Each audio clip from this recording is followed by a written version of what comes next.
लक्ष्मी पूजाको लागि आज मेरो छोराले रङ्गोली बनाइरहेछ। मेरो चाहिँ दुईजना छोराहरू छ।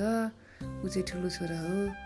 उसले चाहिँ प्रायः रङ्गोली पहिला पनि उसले बनाउँथ्यो, अनि योपालि पनि उसले बनाएको तिहार उनीहरूलाई साह्रै मनपर्छ। अनि साइज नापी उसले रङ्गोलीको त्यो बनाउँछ कि भित्र पनि बनाएको छ, बाहिर बनाउँदै गरेको।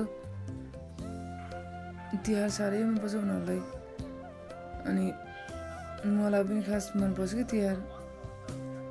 मैले बनाउनै पर्दैन, उनीहरू आफै बनाउँछ, मनपर्छ उनीहरूलाई, त्यही भएर। अनि सक्यो अहिले चाहिँ त्यसभित्र पनि उसले बनाएको हो, योहरू सबै उसले बनाएको। ऊ यसरी बनाउँछ उसले। अनि सकेपछि पूजा पनि गरियो।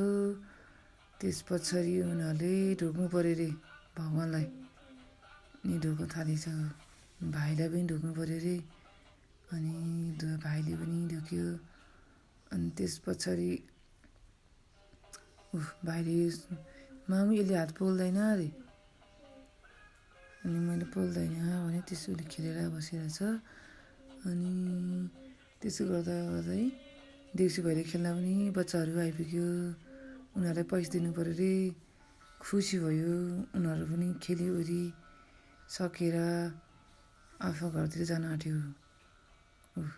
गाउँदैछ, अब जान्छ उनीहरू। गयो उनीहरू सकेपछि। अनि सकेपछि पटेका पड्काउनु पऱ्यो अरे। उसलाई डर पनि लाग्दैन।